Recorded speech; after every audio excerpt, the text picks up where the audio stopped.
welcome back to Death Stories Living Truth, where we watch near death experience stories and we live react.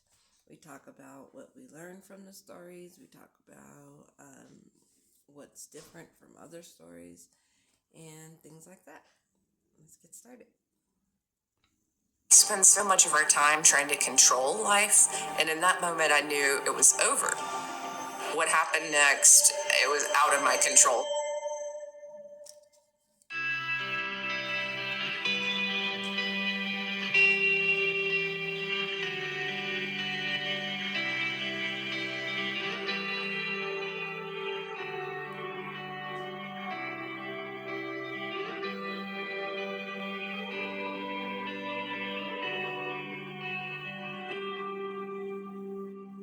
Tricia Barker.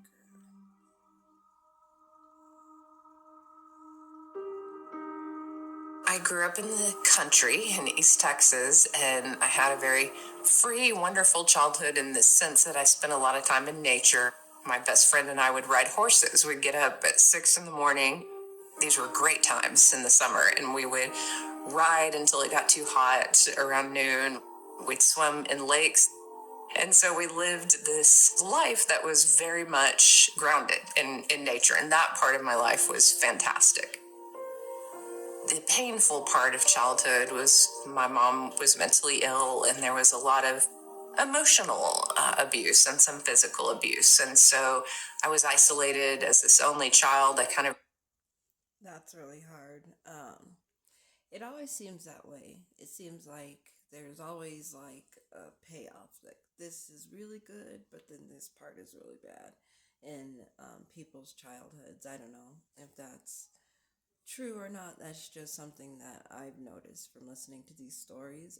Like that sounds amazing to be able to swim in lakes and have all that land and to be able to be in nature when you're young.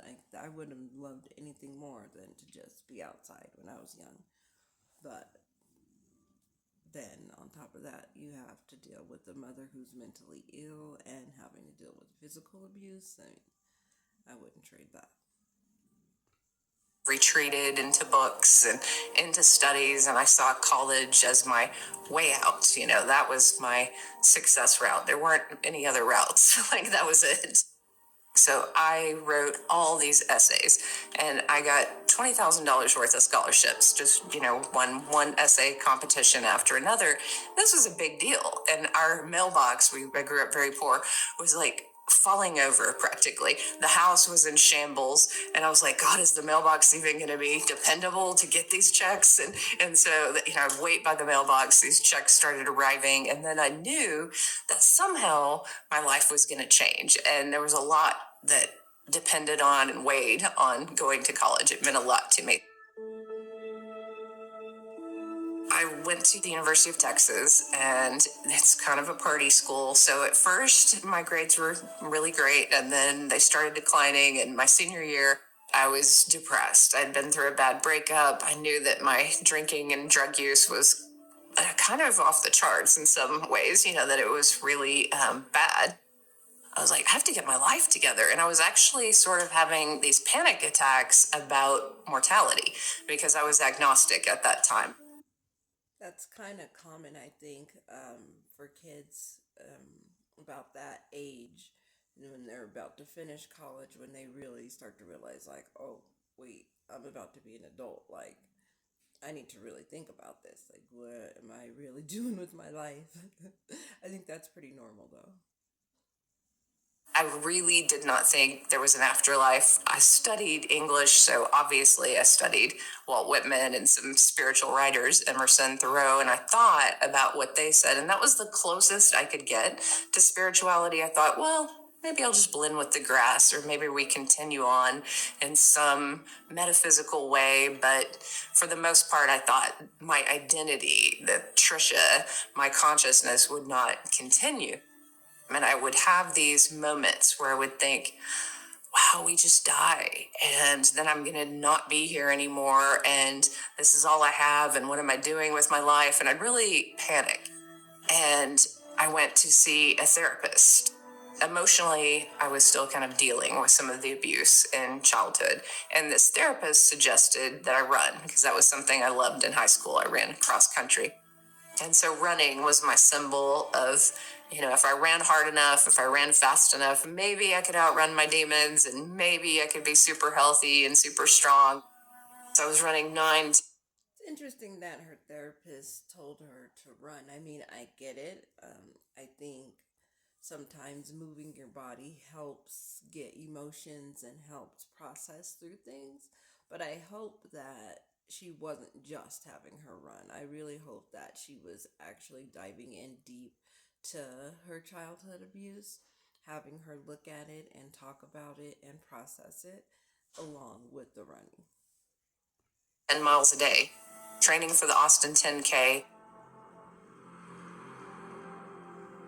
The night before I ran that race, I started having these nightmares, which I don't talk about too often because it seems like time is already out of sync, but I felt something coming for me. So I was really tired and I skipped coffee, and I always need coffee. And as I blew through the first light, it was yellow. The second one I looked up was red, but I didn't understand why a car was coming so fast. It was almost like they anticipated the light changing and knew that it would change, and we both hit each other at about 60 miles an hour. Immediately, I knew something was wrong with my body because I was slumped over to one side and I couldn't reach my driver's license and insurance forms, and I couldn't move, basically. And I knew something was terribly, terribly wrong. Eventually, a Good Samaritan stopped, and she was a nurse. Wow, that's terrifying. It's interesting that she didn't feel any pain. The only reason she knew something was wrong is because she couldn't move. And she's trying to get her driver's license and her insurance. It's amazing. She was just, it's a horrible car accident, and her mind goes to, I need my driver's license and my insurance. It's just interesting.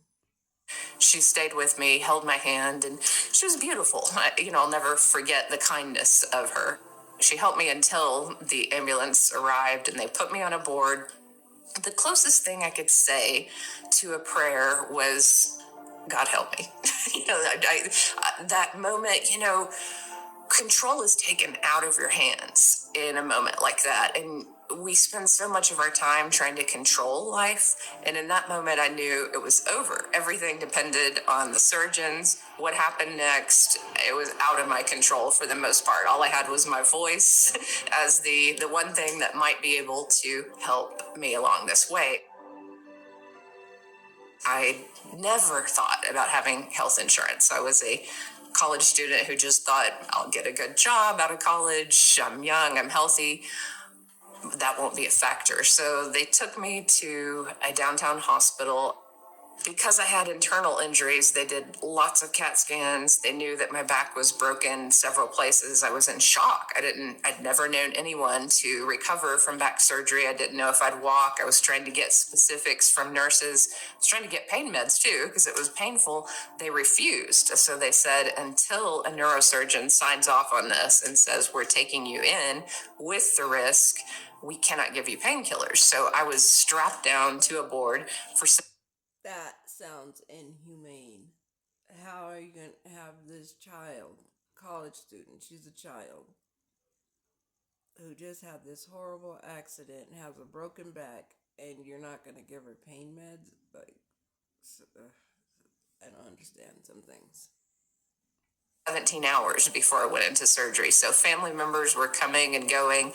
I was really kind of a mess, psychologically, screaming at people at different times, crying. Then eventually the self-pity really took over.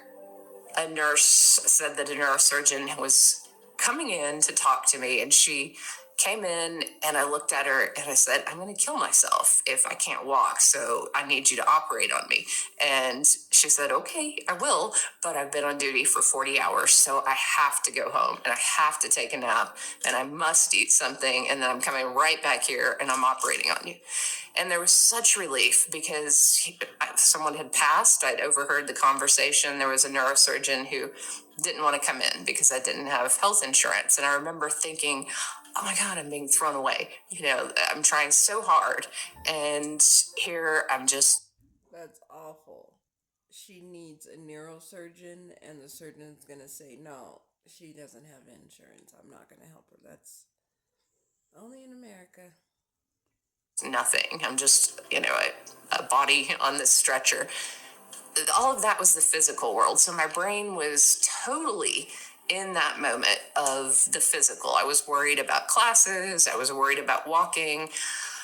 Really wasn't worried about death. Even when they wheeled me in and it said 17% chance of death, I didn't even stop to ask. I thought, well, that's a kind of a high chance, but I'll go with it because I want to walk. And so they wheeled me in, and Dr. Flan was the doctor's name, and she squeezed my hand, and that's the last thing I remember until I popped out of my body. The minute I popped out, I was kind of in the corner of the room looking down at the surgeons and looking down at my body. And when you're outside of body, you don't see with normal eyes. You kind of see with this 360-degree vision, and you can zoom in on something, or you can see behind you, but it's not that important. You're mainly looking at what you're looking at.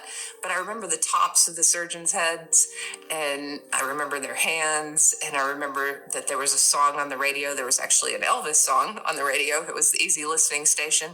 And so I was like, I know this station. And so there was, a lot of awareness of the room itself and of the surgeons. And then I thought, oh, I'm alive. I live beyond this body. And I was so excited. I wanted to tell my agnostic friends. That's crazy that she's not scared and she just realizes, oh, I'm watching myself have surgery. Oh, good. I'm still here. In that moment, I was like, oh, I could explain this to them. They will understand. Consciousness definitely goes on. It was a much longer time period that it took to actually communicate with them. But I thought that moment was profound enough. Just looking at my body, looking at the surgeons, I was happy. I mean, there is no word that describes that happiness. It was relief and absolute peace that we go on.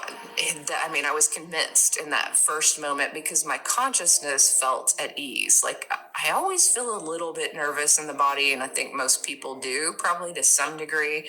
There's some pain somewhere, or some anxiety, or something is going on. In that space, nothing. There was no pain.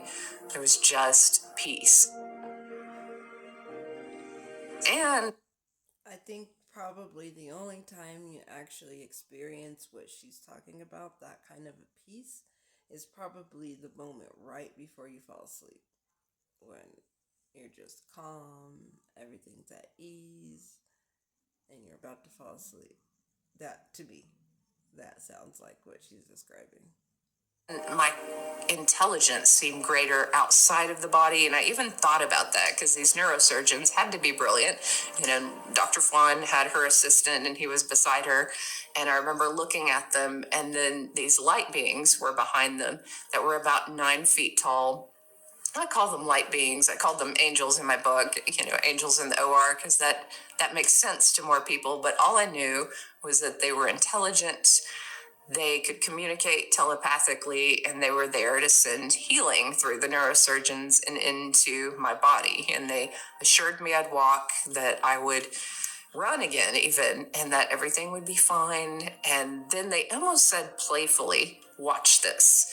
And when they said, watch this, they just shot all this energy and light through the neurosurgeons, and it lit up my entire spine. And I remember thinking, that's fantastic. I mean, the neurosurgeons have to know angels work through them. I'm going to ask them about this later. This is amazing. They're so intelligent. I never thought about that. Like, that makes so much sense because especially neurosurgeons, what they do is incredible.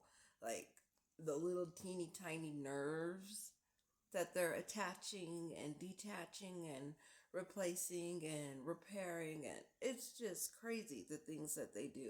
It's insane. That makes so much sense that there would be these incredible beings working through them to help heal the human body. That makes sense. They have to know that there's even a higher intelligence working with them. And, that moment stood out in my mind, but then the monitor flatlined. And in that moment, I thought, oh, I'm technically dead. And I don't really want to watch. Do they have to flip me over? What are they going to do? How are they going to revive me? Years later, I found that I had internal bleeding and I was bleeding to death, and they started cauterizing veins and trying to stop the bleeding and giving me blood transfusions, and that's what brought me back. But I left. And when you're in spirit form, you can just move through walls. So I moved through the first wall, and That's really cool. If you think about it, you're a spirit, you're a light energy, you're just energy. So, yeah, there are no barriers like we have in these 3D human bodies. So, that's really cool. She just walks through the walls and goes wherever she wants. Okay, guys, sorry I had to pause for a minute. Let's get back into it. a couple more walls. And I was watching my stepdad get a candy bar out of the machine. And this was my verifiable detail. To me, it didn't mean anything other than I thought he was a health nut. So the candy bar was funny to me. I was like, oh, he has a secret sugar addiction. I know it. That's really funny because I'm sure that's something that he would remember, but he would think nobody else knew. Because if he's this real health guy, then he doesn't want people to know that he eats junk food. So he's grabbing himself a nice little candy bar while nobody's looking. Little does he know, she's above him watching. And so I chuckled and kind of moved into this space above Austin, which was the night sky. And I floated there for a while, and the freedom felt great. I wasn't afraid. I just felt free and happy. Even though I was told I'd return to the body, I thought, well, I'm pretty far away now. Maybe I'm not. Maybe I'm going to stay here. And if I stayed here, would this be okay? And it was. It was totally fine if I stayed there, to me. Because outside of body, I felt as if I was supported by greater consciousness. Like the brain, Dr. Eben Alexander and others say the brain is a limiter of consciousness, that it limits what we experience and what we see. And outside of body, we see more. And so I just knew. That's really interesting. If that is the case, I wonder why. Why would our brains be our limiters? Why would it limit what we can experience instead of enhance it? First few moments that, oh, that this experience does not compare to being in the body. One of my other initial thoughts was, oh, this is theater. So all that we're doing is we're acting and we're learning things and we're putting on these bodies, these costumes. It didn't feel real. Like that felt like the reality, kind of like Oz behind the curtain, or it was like, oh, now I understand. We just come here. And a lot of people talk about reincarnation. That makes total sense to me now. At that time, I didn't really think about it. I just was looking at the specifics of that life and realizing, this life that we go on. I also felt It's kind of funny how she keeps talking about her life as almost like a third person, as if it's not her, it's not her life. It's really interesting because I hear that a lot with near death experiencers where they almost unidentify with their physical form once they've experienced their spiritual body. They're like, this physical body is not really me. I'm really this spiritual body. And they're able, and it's kind of hard for them to integrate that back together when they come back. the energy of everyone I'd ever known and wanted to tell everyone basically, I love you, be better, be happy, enjoy your life. I mean, that's the message of the soul, is not anything negative. It's just, hey, go love your life. And the Hubble telescope images, there's a couple of them that I swear are very similar to what I saw. So the pink expanse of stars, light, I was floating somewhere I didn't recognize, but I knew I was in the stars. I also felt this greater intelligence coming toward me in the form of light. And almost like the telepathy from the angel's eyes, it came towards me and told me different messages like love is all that matters, it's all that you take with you when you leave this place, be like a little child, remind them to go to nature. All of these seem like crystallized simple messages, but there were about 5 or 6 messages like that, and they just were implanted deep within me, and I knew I would never forget them, that was just meant to be something I took back. Then I was shown a portion of my life, and I saw some of childhood where I played in nature, moments where I had faith, and these moments were good. Like the light seemed to say, hey, your faith was beautiful, your love for animals was beautiful. Just remember the good and the good parts of life. And the things that were not good melted away, almost like how shadow just falls away. It was almost like, well, that's not what I'm taking with me. Almost as if that message, love is all that we take with us. We don't hold on to the negative in this place of light. I saw the life review, some places where I could be better. And I was a little bit cliquish and judgmental. I was proud of myself for getting into UT, and I kind of looked down on people who didn't go to college. So at different jobs where I worked, I looked at people who work full-time as wait staff, and I wasn't rude to them, but I didn't give them room to get to know me. And I saw how kind they were, and I saw that they went home, this one couple, and they prayed about me. And I almost want to cry when I think about it, because they saw that I was this depressed person and they cared. And I didn't even give them the time of day because I didn't like what. It's really interesting. So that's another very common thing in near-death experience stories is this life review. And in the life review, you are not judged by source or God or whoever you want to call it, the universe. You are not judged, but you are given the opportunity to feel how you made other people feel, and the good, the bad, the ugly. So yeah, you get to see what that felt like and how that translated over time. They wore. I mean, it's just so ridiculous. So in that moment, I thought I can do better. I can be a better person. That I'm not leaving room for the beauty of who people are.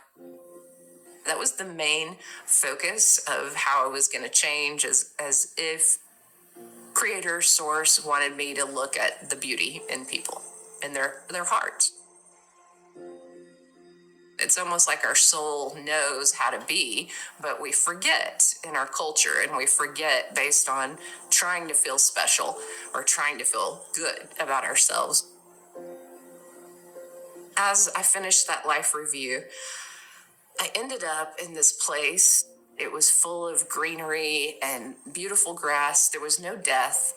Some people might call it heaven. To me, it looked like a consciousness that I was participating with, that my grandfather appeared and he wanted to recreate something from my childhood because he knew I liked riding in the back of his pickup truck. My grandfather, he looked different. He looked young and handsome, and he glowed almost like the angels with this light. There was no death in him. I had seen him die. I was the last person he saw, and he had leukemia and was in his 70s and did not look the way he looked there. He was the only person who had a connection to me, who had passed. And so we spent time together.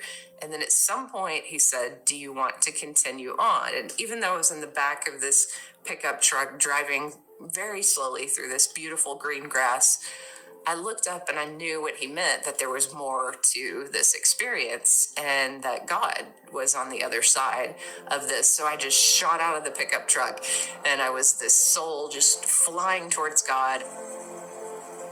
I just felt great. I felt like every bit of insecurity floated away. I just felt so loved. And that, it sounds like heaven to me. When people talk about heaven, that's what I believe it is. That feeling.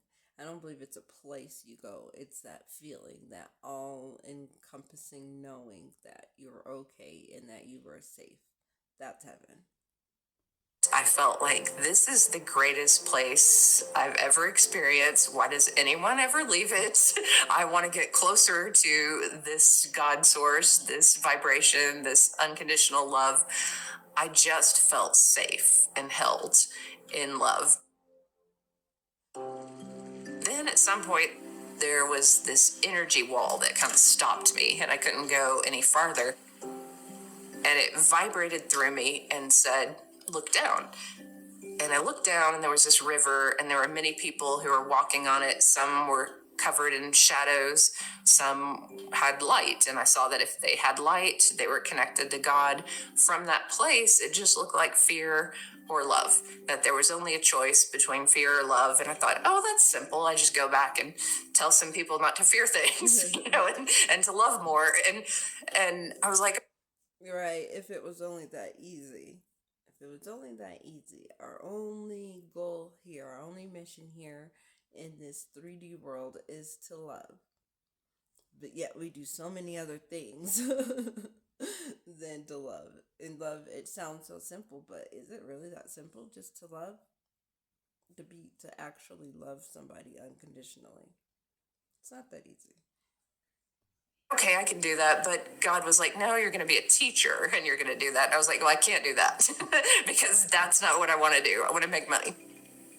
I grew up extremely poor, and so I had planned to go to law school at UT, and UT has a great law school, and I had friends who were in the law school, and I thought I'd travel, see Europe, do some fun things, and then eventually I'd already taken the LSAT, and I'd, prepared for law school, and I thought, just given my skill set with writing, I was like, okay, I can do this. I can be a lawyer. And the idea of teaching or nursing, those were like traditional careers for women. And I considered myself somewhat of a feminist. So I was like, I don't want to do something traditional and low paying. No, thank you. This is not for me.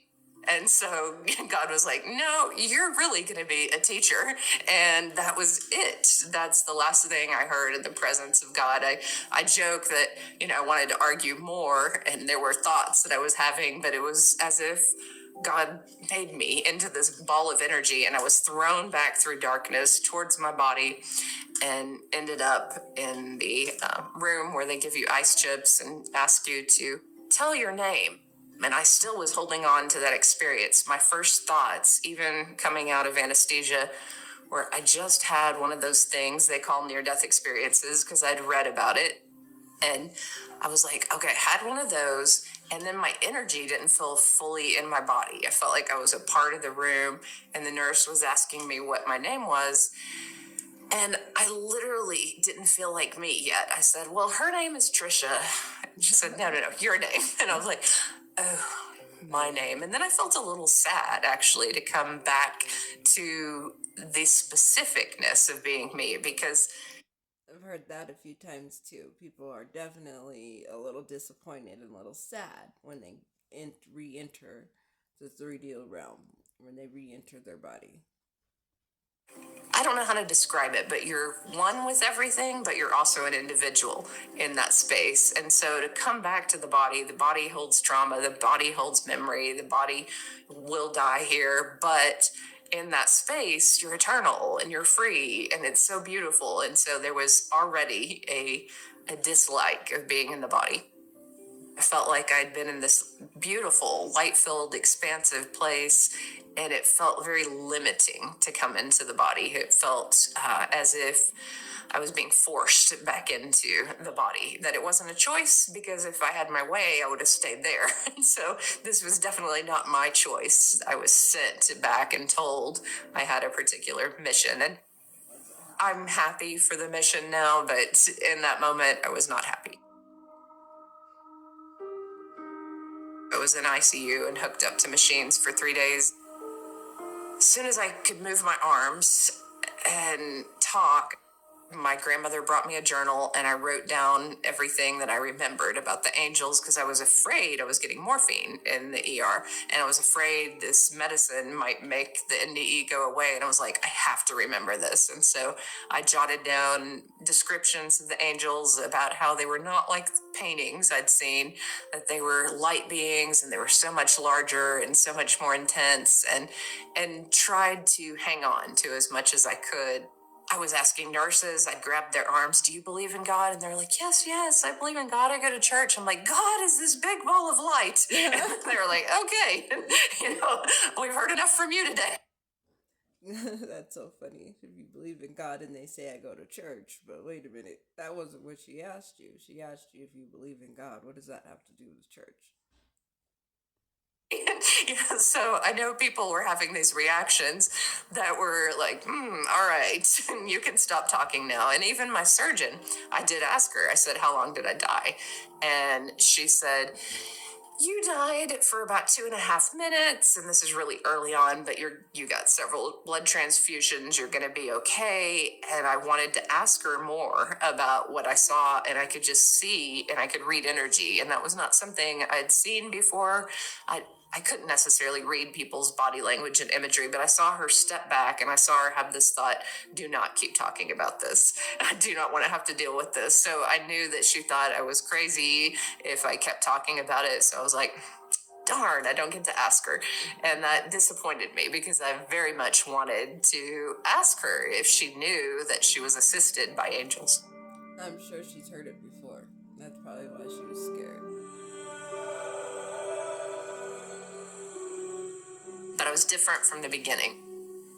I started seeing people differently, and I started seeing manipulation and insecurity and all kind of things in my family around me, and I wanted to help them, honestly. Like there were these moments I reached out to my mom and tried to tell her about my experience, and the only person in my family who was receptive was my grandmother.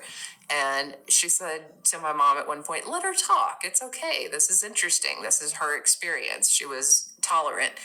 And my mother rolled her eyes and said, her? How could she possibly know anything about God? And I remember, oh, this is going to be harder to break through to her than I realized. And I kept trying, and there was a moment where we were finally alone and I was like, Mom, I died. And her first question was, did you see Jesus? And I said, well, no. And I could see her tense up that wasn't a good answer. And I said, but what I experienced was amazing. It's changed me. I do believe in God now. So this is a positive. Can we start there? Like I know that we go on. And I wanted to communicate to her that she was just as loved as I am. I said, look, you're wrong and I'm wrong, but we're both loved. Isn't that great? And I could see in her face that she was going, I'm not wrong. You're wrong. And so I was like, oh, this isn't meant to be a fight. This is meant to be good news. That we're so much more love than we can imagine. So slowly I started shutting down and realizing I couldn't just tell everyone this experience. Unfortunately. A lot of indie ears have to be thrown right back into life. And I was lucky in that I had a long recovery, 9 months. So I was in a body cast and I stayed at my mom and stepdad's house and they would get me books from the library. So I was reading Carlos Castaneda, Marianne Williamson, Deepak Chopra, just delving into spiritual material. And I was very much in touch with the physical process of healing. It was amazing how 9 days in a hospital bed, I was in the best shape of my life, running 9 miles a day, about to run this race. I couldn't even stand on my toes after that, that the body was just so weak that every part of me felt like I was on fire. My whole spine felt like there was a poker that was just in it. And yet it got easier, week by week, there was improvement. Eventually I could walk, and it was the heat of summer, so I had to do this really early in the morning or really late at night. And early morning there were lots of elderly people out who saw this odd girl with a body cast on, and they started asking me about my experience, and I got to know the neighbors, and they were open. So I found that people who were dying or had a cancer scare, that they loved my story and they were my biggest fans on the street. And when I finally walked to the end of the street, they drank their coffee and clapped for me. They're like, you did it. And it was like I had this cheerleader group of older folks in my parents' neighborhood. So life was magical, even though it was painful. And there were lots of discoveries. I learned how to lucid dream, and I participated with consciousness outside of my body. I was really in a beautiful state of kind of quicker integration because I had those 9 months to read and meditate and think. Wow. That's amazing. I was somewhat closed off before my near death experience. The only way I opened up is if I had a few drinks or That's just really fascinating. That's all. I was hanging out with friends, listening to music. I didn't really offer a lot of myself. I wasn't this boundaryless, full of love person. In some ways, I kept myself a lot safer because I did people. I had a lot of barriers. I guess because of my childhood, I kept strong boundaries with people. But after my near death experience, I loved everyone. Like I was concerned about everyone. I just saw the light in every single. And you cannot deny that something happened when somebody's entire personality changes. When they're one way before the accident and they're completely different after the accident, like, you can't deny that. Human being. I was overflowing with love. I had this telepathy where I understood what people were thinking and feeling. I loved animals. I was so happy that first year. I can't even describe it. The happiness and the freedom of being able to walk, of being able to explore this world, and knowing that there is energy that comes from trees, that there's. Sorry, guys, we had to pause there for a second. We ran out of space, so had to make some more room. Now let's finish up our video. Thoughts that I had brought me down, and I didn't necessarily have to think them. And that became a lifelong process of working with my own thinking and realizing what thoughts are my own, what thoughts are not, and how to live a happier life. I also went right back to school and got my teaching certification. So I went ahead and graduated and went and taught immediately. And And she turned into a teacher instead of a lawyer. I was in the classroom, it was magical. Like, I thought, what do I do? What am I going to tell these students? So I just told them the truth. I was like, I don't want to be a teacher. I know you don't want to be here. I don't either. I was like, but I was told to come here, and here's my story.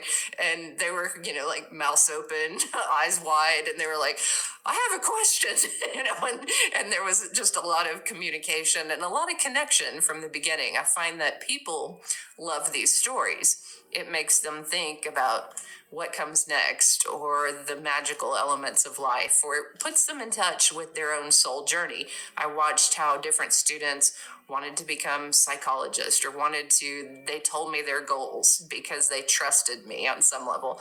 And I was they were my first students, and this was the first class, and there was so much magic, so much hilarity, so much silliness. It was truly fun, but also life changing. Thank you. Thank you, thank you, thank you for having this, well, for watching this near death experience with me. I appreciate it. If this story resonated with you, please let me know. Any questions, any thoughts that this story sparked in your mind, let me know. Put it in the comments. Until next time, this is Death Stories Living Truth.